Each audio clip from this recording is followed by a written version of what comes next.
Your calendar may say it's December, but according to Chris Young's calendar, it's Joctober.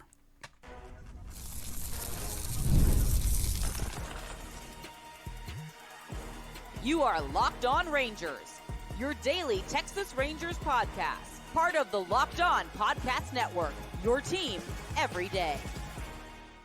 You are locked onto the Texas Rangers, the first and best daily Rangers podcast. I'm Bryce Patrick, a cripplingly addicted Texas Rangers fan covering this team for 11 seasons, including all 6 as the founder and host of this podcast. Thank you all so much for making Locked On Rangers your first listen every single day. If you're not already, you can follow me on Twitter at Bryce Patrick. You can follow the show at Locked On Rangers. Hit subscribe on your favorite podcasting platform and on YouTube, where the best way you can help grow the show is to comment nearly any single thing below. Now, on today's show, we're getting into what the Joc Pederson deal means for this Ranger squad, where he fits in, why it is such a perfect fit, and what the heck the Rangers have else to do the rest of this winter. But before we get into all of that, the show is brought to you by Gametime. Download the Gametime app, create an account, and use code LOCKEDONMLB for $20 off your first purchase.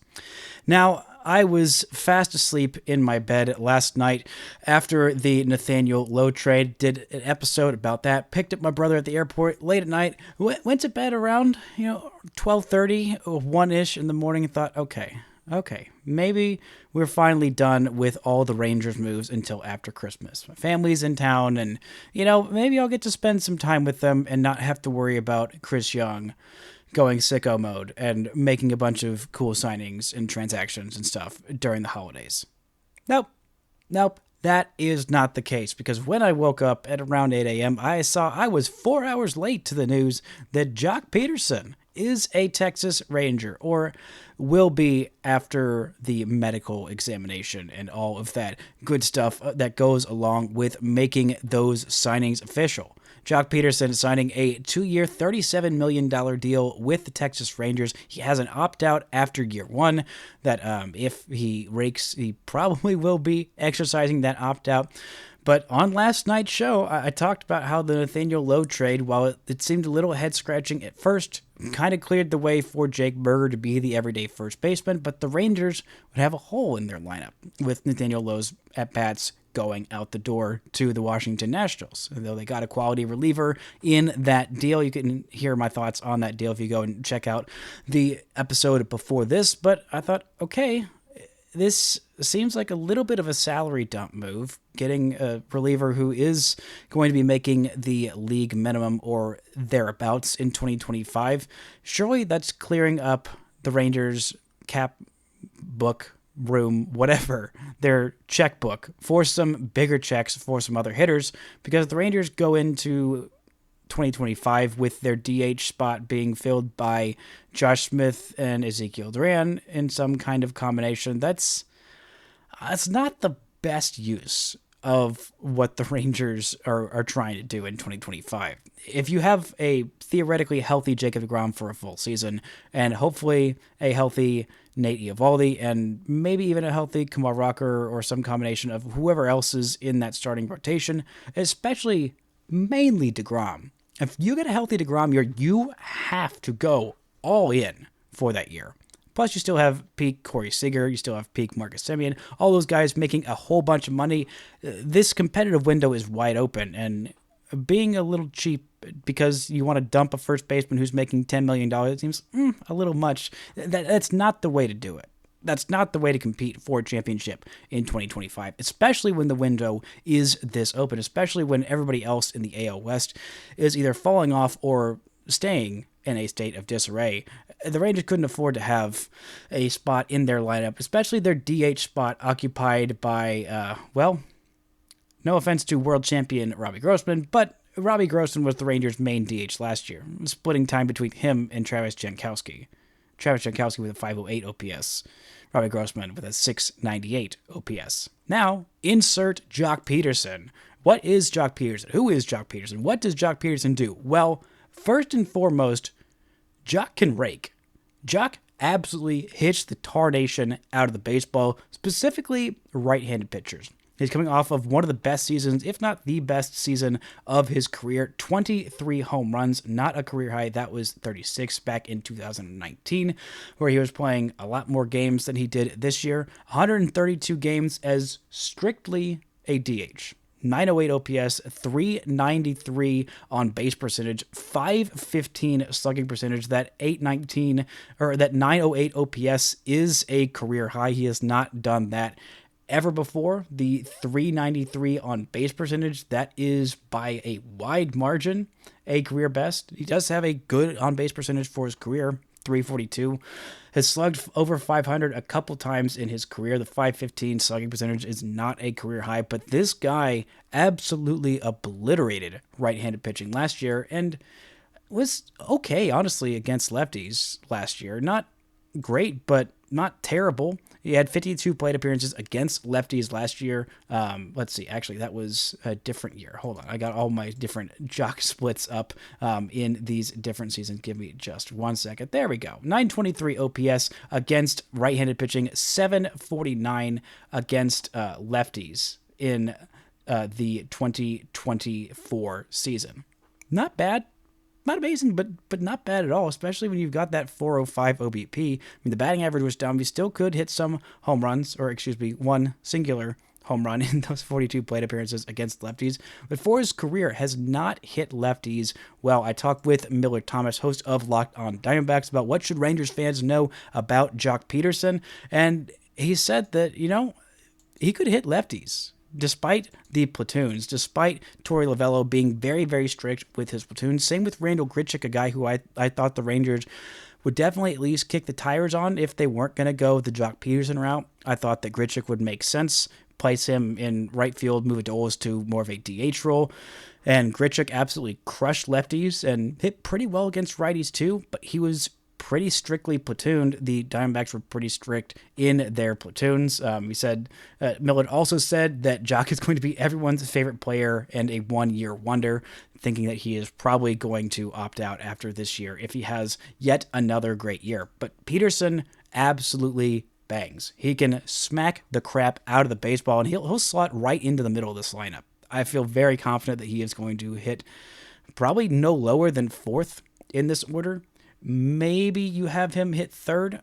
Maybe it looks a little something like this. In my mind, I'm thinking Simeon's probably going to at least start the year as the leadoff guy. Seager's not going anywhere outside of that 2-hole. Then you put Langford in there, hitting third, providing a little bit of lefty-righty cushion for Corey Seager. And then you have Joc Pederson after him batting cleanup. That's a very, very good top four of your order. Maybe Wyatt Langford goes up to the top of the order. Maybe Pederson hits in the 3-hole behind Corey Seager, but then you pull out a lefty and you face two lefties in a row that, Seager's good against lefties, but Pederson very much not so. It doesn't really matter exactly the order to a T. But you look at the rest of the order. You've got Robert Garcia that's going to be out there pretty much every day. You've got Josh Young, who's going to be out there every day. You have Jake Berger holding down first base, Jonah Heim or Kyle Higashioka, depending on who's doing better at the moment, probably hitting eighth and catching, and then Evan Carter in center field in your 9-hole. That is an incredibly deep and talented lineup. That is the kind of depth of a lineup that the Rangers had in 2023 when they won it all. Your number 9-hole hitter was at times, for the most part, Leody Taveras. There was some times that Evan Carter was the 9-hole hitter back in the early days of his MLB tenure. But even if that's the case, also I've seen a lot of different projected lineups for the Rangers next year that have Josh Young and Josh Smith platooning. That's not going to be a thing. There's no way Josh Young is going to only be playing against lefties and Josh Smith is going to be the everyday starter against right-handed starting pitchers. That's not the case. That has been decided who is going to be the everyday guy. Look at when they were both healthy last year. Josh Young was starting all of those games at third base. Pretty much all of those games at third base. I don't think there's going to be a platoon there. I've also seen a lot of different projected lineups having Leody Taveras platooning with Evan Carter. Now, that would be really nice since Leody is a switch hitter if he could hit left-handed pitching well, because Evan Carter is a lefty and has struggled with lefties throughout his professional career, hasn't had a whole lot of at-bats against those lefties, but Leody cannot hit lefties well. So I do not see a platoon happening there either. So it's pretty much going to be this whatever order guys are hitting in might change, but you're going to have Young at third. You're going to have Berger at first. Joc is going to be your DH. I've read some reports about his positional versatility. He can go in other positions. He can play left field. He'll play it really poorly. He can play right field. He'll play that really poorly. He can play first base. He will also play that really poorly. That is not why you signed Joc Pederson for $18.5 million a year for 2 years. You sign him to hit, and hit incredibly well. That is the number one skill set of Joc Pederson. We're talking about how much he elevates this lineup, what he hits well specifically, and why he gives the Rangers something that only Adolis Garcia and Corey Seager have really brought on the big stage. Right after this. The show is brought to you by Gametime. Gametime is the best way to get tickets for all the live events you're looking to go to. And this holiday season, Gametime is focused on togetherness. That means bringing people together at the live events you want to go to, the experience that makes it so much better, and it's the perfect gift. Gametime has a new feature called Gametime Picks that makes getting tickets to your favorite live events even easier. Gametime Picks filters out the fluff to show you only incredible deals on great seats, so you don't have to waste time searching through thousands of ticket sites. They've got all-in pricing, and toggling this feature shows you the total upfront with no surprise fees at checkout. They've also got panoramic views from your seat. You can see it in the app before you buy. They've also got the lowest price guarantee, or Gametime will credit you 110% the difference. So take the guesswork out of buying tickets with Gametime. Download the Gametime app, create an account, and use code LOCKEDONMLB for $20 off your first purchase. Terms apply. Again, create an account and redeem code LOCKEDONMLB for $20 off. Download Gametime today. What time is it? It's game time. Shout out to the everydayers for making Locked On Rangers your first listen every single day. We'll be back hopefully on Thursday, and Chris Young can actually chill out and maybe not make some moves on Christmas Eve day or on Christmas Day. I remember the Nathan Eovaldi signing, of course, was on Christmas Day.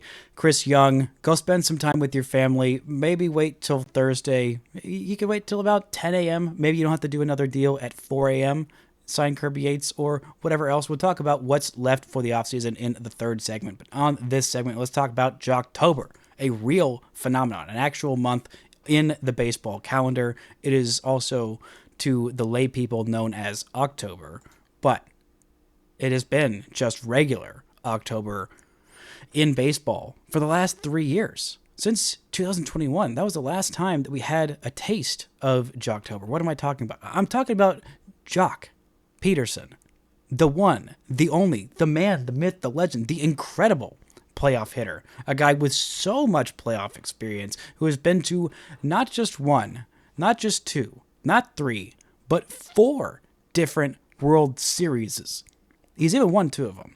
The last time that he was in the World Series was back in 2021 when he won it all with the Atlanta Braves after signing mid-year or early on with the Cubs, then being traded to the Braves at mid-season. The year before that, he won a World Series with his longtime buddy Corey Seager. Those two were teammates for quite some time, from I believe 2015 all the way to 2020. Now they are reunited teammates again, and he has so much postseason history. I mean, this guy has played a lot of playoff baseball games, 79 to be precise. He has 12 career home runs in the postseason. That's a lot of home runs for the postseason. Heck, he's nearly played half a season of playoff games in his career. That's how many times he has been in October. But he has not been on a team that's made the playoffs since that 2021 World Series run with the Braves. He spent 2022 and 2023 with the San Francisco Giants, mired in mediocrity. He had only his second career All-Star nomination back in 2022, the first year with the Giants, where he had an 874 OPS. That was 46% better than league average when you adjust for park factors. I mean, 23 home runs when you are playing as a left-handed hitter in San Francisco for half of your games in the season. That's a difficult thing to do, or heck, any kind of handed hitter. That is a very pitcher-friendly park, but he was still absolutely mashed. And consistency is another thing that this guy has brought to the table. Year in, year out, you know what this guy's going to be. He's going to mash. He's going to hit very, very well. He's going to play suspect defense in a corner outfield or at first base, but he is going to mash, and he is going to obliterate righties. Now, it does beg a question. When you sign Joc Pederson, a guy who, despite his alleged positional versatility, the Rangers already have enough depth in the outfield. You have your starting three outfielders of Evan Carter in center, White Langford in left, Adolis Garcia in right. Then your fourth outfielder is going to be Leody Taveras, who will probably end up spelling each of those guys for a time, or probably playing center field and pushing one of the other guys out to a corner at times. But this is not a guy who I think is going to play the field a lot. And he really only, for the most part, plays against righties. Will the Rangers still play him against lefties as their everyday DH? And if so, is that really an efficient allocation of dollars for a guy who's probably just going to DH and probably just against righties? I know there's a lot more righties in the league than there are lefties, but still, $18.5 million a year for a guy who only hits righties? Is he really that good? Well, for the most part, yeah, he pretty much has been, especially last year. There have been so few down seasons in Joc Pederson's career. I mean, you want to look at what are considered down seasons. He had a down 2020 season. He had an 83 OPS plus. Not a great year, but again, 2020 wasn't a great year for a lot of us. Then in 2021, he started off the year not great with the Cubs, finished the year with the Braves, winning it all, was a very helpful player on that Braves team. He was a positive .3 WAR player that year. In 2023 was kind of a down year, still had a 112 OPS plus. He has just been consistent year in and year out. He's going to give you about 20, 25 home runs. He's going to provide a lot of value with walks. That's something that I was worried this offense was getting a little bit too home run, strikeout, or nothing. Not even a 3 true outcome guy. Berger and Josh Young is also more of a 2 true outcome guy. Both of those guys just kind of a lot of home runs or nothing, not quite enough walks. And Joc last year was in the top 6% of baseball in terms of his walk rate, walking 12.2% of the time. He hits the absolute tarnation out of the baseball. His barrel rate is in the top, 13% of baseball, hard hit rate in the top quarter of baseball. Same with his bat speed. He is 32 years old, so he kind of is who he is at this point, but who he is a very, very consistent hitter. But are the Rangers going to DH him every single day? I'm not entirely sure if they're going to do that. The Rangers, you look at their bench bats, and there are some guys who can hit lefties pretty well. Josh Smith is a guy who hit lefties very, very well last year, especially for a left-handed hitter. Maybe you see him kind of spelling maybe Corey Seager, maybe giving guys half days or days off when the Rangers are facing a left-handed starting pitcher. Ezekiel Duran, I'm pretty sure, is still going to be on this roster come opening day. But again, the last guy who I said the Rangers weren't going to trade, I recorded an entire podcast episode about it, and then an hour later, Chris Young traded that guy, so maybe Zeke Duran won't be here by opening day. Kyle Higashioka just signed this offseason, so I feel pretty confident that he's not going to be traded in the amount of time that it takes for me to finish recording this episode and then put it up. So maybe we could see some more Kyle Higashioka games as a DH who is hitting against left-handed pitching, giving Joc those days off, or who knows. But then you think $18.5 million, that is a decent chunk of change, but look at the rest of the guys that are signing. And there are very few free agents that have signed this offseason who I could say definitively are going to be better hitters than Joc Pederson in 2025. Heck, really, there's just one. It's just Juan Soto. And I feel much better about giving Joc Pederson, 2 years and $37 million than I do giving Juan Soto 15 years and $765 million, or eventually probably $805 million. I'd still love to do it because it's not my money, and Juan Soto's pretty amazing and also does play the field. But again, you look at some of the other hitters that are out there. I mean, Tyler O'Neill signed a 3-year deal, getting $16.5 million a year. That's just like $1 million fewer than what Joc Pederson is getting. Then you could also look at another guy who's not a great defensive outfielder, but fine, who is not nearly the kind of hitter that Joc Pederson is, in Michael Conforto. He signed a 1-year, $17 million deal to go to the Dodgers. Heck, maybe Teoscar Hernandez is a better hitter because he also hits righties and lefties, and he also plays the field and does it pretty well. But I'm sure he's going to get somewhere between, the Christian Walker deal, which was 3 years for $60 million, $20 million a year. Or maybe he's asking for, something around what Nathan Eovaldi got in 3 years, $75 million. Or maybe he's asking for 5 and 125. I have honestly no idea the kind of contract that Teoscar Hernandez is asking about, but I feel pretty confident that he is going to get a sizable deal. And the other offensive improvements that the Rangers could have gotten after trading away Nathaniel Lowe, there's not a whole lot else out there. If the Rangers wanted to go ahead and sign a first baseman, then there's Josh Bell, Pete Alonso, if you feel good about that. I absolutely would not feel good about that. You could go get Anthony Rizzo if that's your fancy. Maybe. The Rangers were also linked to Anthony Santander, who I feel pretty confident is going to get, 4 years, maybe $80 million a year total. I would feel terrified about that. Santander has been one of the best power hitting players in baseball for the last 4 seasons. He's a switch hitter, and that's nice and fun. He's going to give you 30, 40 home runs a year, but that's about it. He's a defensive liability out there in the outfield. Maybe he's average if you're feeling charitable. Maybe he's average out there in right field, but he's 30 years old. I'd feel terrified to give him $20 million a year for 2 years, let alone the probably 3 or 4. Maybe he's asking 5, but I don't know how many teams would be willing to go with that, because I really haven't even heard much about Anthony Santander's market. And Evan Grant was linking the Rangers to Anthony Santander.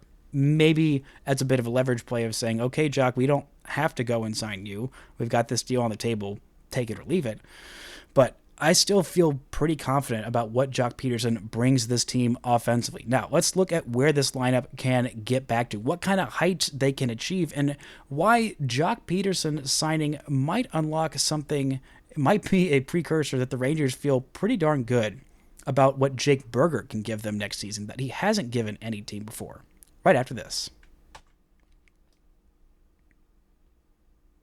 This show is brought to you by FanDuel. The NFL playoffs are almost here, but it's not too late to get in on the regular season action with FanDuel, America's #1 sportsbook. Because right now, new customers can finish the season strong with $250 in bonus bets if your first $5 bet wins. They've got all kinds of different odds on the NFL, NBA, NHL, college football as well. They've also got 2025 World Series odds, and as of right now, as I'm recording this, 3:05 p.m. Central Time, the Rangers are still sitting there at plus 2,500 to win the whole dang thing, the 9th best odds, worse odds than the Padres and the Astros. I don't think they've factored in this Joc Pederson deal just yet. You want to look at their odds to win the AL West. They are the second favorite at plus 230 to the Astros favored at plus 105. You can check out all the odds on FanDuel. Just visit FanDuel.com to join today. That's FanDuel.com for your chance at $250 in bonus bets. Make every moment more with FanDuel, an official sportsbook partner of the NFL. Now, I want to give you one more stat to kind of illustrate just how freaking good Joc Pederson was last year. This is weighted runs created plus, a kind of catch-all metric that Fangraphs does, where 100 is league average and more than that is, well, better. You sort by WRC plus, and Joc Pederson was 10th in baseball. So the 10th best hitter in all of baseball last year.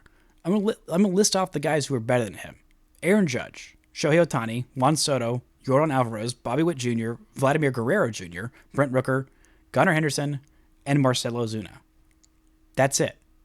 He was a better hitter, according to this, than Bryce Harper, Ketel Marte, Corey Seager, Mookie Betts, Jurickson Profar, who had a really, really great year. Heck, even Teoscar Hernandez, he was a better player than him offensively. The one thing that he did, which he did incredibly well, and is an incredibly necessary thing.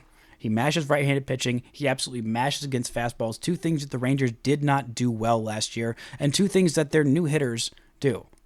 Joc and Jake. Which, side note, the Rangers have, if they go to the season with the starting roster that I'm anticipating, assuming that if you put Josh Sborz on there and he was healthy, they have 10 different players with J names. 10. 4 Jakes/Jacobs, DeGrom, Berger, Webb, Latz. 3 Joshes, Smith, Young, Sborz, Jack Leiter, Jonah Heim, and now Joc Pederson. This is just the J team, apparently. Anyway, Just a fun little fact there.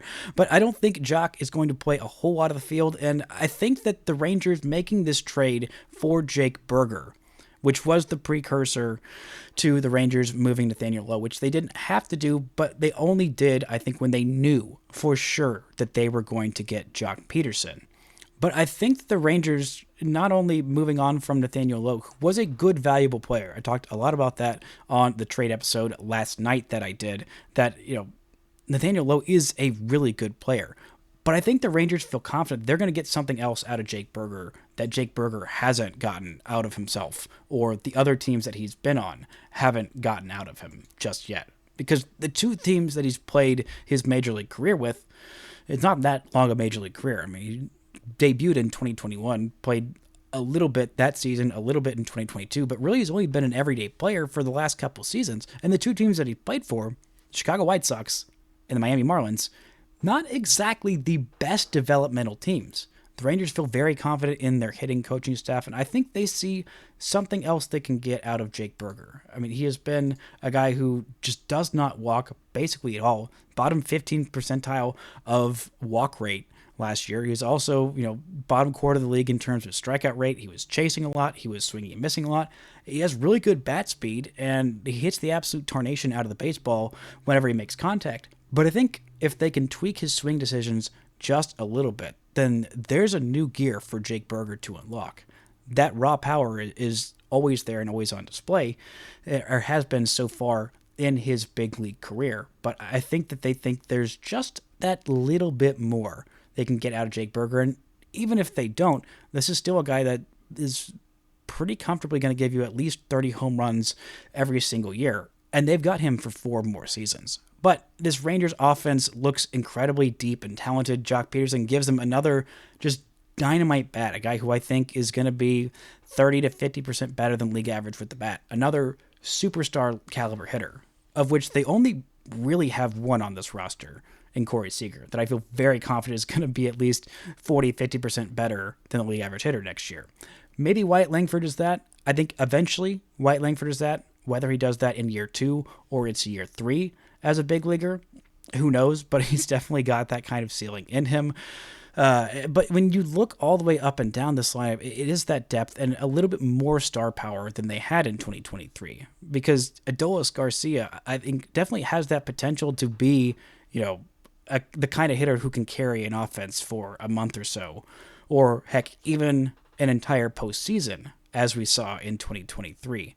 But giving the Rangers that one more dangerous hitter, another guy who absolutely crushes righties, and you feel very, very confident about. This is the kind of move that I think the Rangers probably should have done last year. I mean, I think this is a move that would have made so much sense. The Rangers were relying a whole lot. They were banking a whole lot on Evan Carter and Wyatt Langford both coming in and both being not just really good for rookies, but pretty good for just any caliber of Major League Baseball player. And they weren't that. Evan missed a lot of time, played only around 46 games last year. Wyatt Langford, showed some real spurts, some real flashes, had a couple of great months, including September, where he was absolutely fantastic, not only the Rookie of the Month, but the Player of the Month.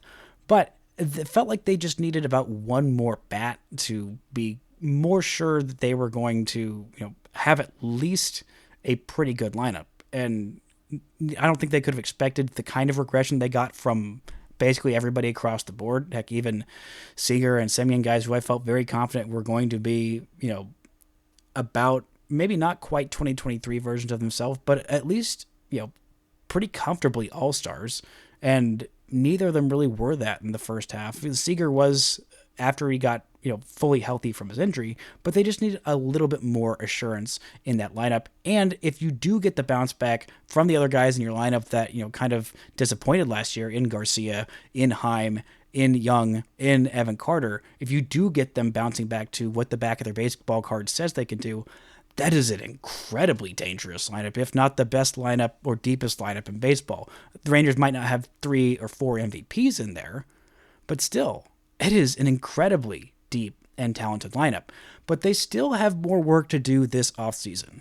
The rotation, pretty much settled. The lineup, I feel like this is settled. I feel like this is about what this Rangers lineup is going to look like on opening day. Hopefully everyone is healthy and looks good and everything is all fine on that end. But the bullpen still needs a little bit of work. They still need probably one or two relievers. You look at what the Rangers are rolling in there with their bullpen right now. I mean, they made the trade to acquire a pretty solid lefty reliever who is also great against righties in Robert Garcia in the trade of Nathaniel Lowe. You may look at his ERA and say, well, he had a 4.2 ERA. This guy must suck. Go look at his Baseball Savant page and rethink your stance on Robert Garcia. Jacob Webb, solid middle of the bullpen kind of guy. Hobie Milner, another solid middle of the bullpen kind of guy. They'll get Josh Sborz back at some point, hopefully after only missing 2 months. Could be as many as 3 months, and the Rangers still, I feel pretty confident they need, 2 more leverage guys. And according to multiple reports, Ken Rosenthal is one of the ones saying this. Also, Evan Grant is leaning towards saying that the Rangers are wanting one of those high leverage guys to be Kirby Yates. I did an entire episode last week on if the Rangers could bring back only Kirby Yates or David Robertson, which one should they bring? I feel very good about saying Kirby Yates. I waffled back and forth quite a bit, but I did end up landing on Yates. The Rangers have about $18-ish million or so before they start bumping up against that luxury tax. Maybe it's closer to 16. I don't know, my math might be slightly off. Whether they add to this bullpen via another trade, I don't think that's necessarily likely. I don't think the Rangers are going to move anybody out of this starting lineup for a bullpen piece. I could be wrong. I didn't think they were going to do that for Nathaniel Lowe, and heck, that's exactly what they did. Maybe Ezekiel Duran is going to be the one on the move for some reliever who I hadn't even considered trading for, just like the Rangers did with Nathaniel Lowe and Robert Garcia. But again, I think that's about all this team has left to do. Go sign 1 or 2 high-quality, high-leverage relievers, and then wait and see till mid-January about Roki Sasaki. And while it might have been a little more difficult to convince Roki Sasaki that this was going to be a contending team in 2025, coming off of what they did in 2024, with all these moves so far, with all of these trades, with all of these signings, it feels pretty easy to convince Roki Sasaki that this is going to be a contending team. And while that might not be enough to push him over the edge to sign here, with all the other things that Chris Young can do and has shown the ability to do of persuading free agents to sign here, showing them the vision of the Texas Rangers, why they are going to win, why he thinks this team is not just going to win now, but next year and the year after and the year after. Who knows? This is already starting to look like a fantastic offseason. It might just be darn near perfect if they can pull off bringing back Yates, maybe one more reliever, and who knows, maybe the pipe dream of landing Roki Sasaki is not that much of a pipe dream. That's going to do it for today's show. Thank y'all so much for listening and subscribing, and until next time, don't forget to enjoy baseball.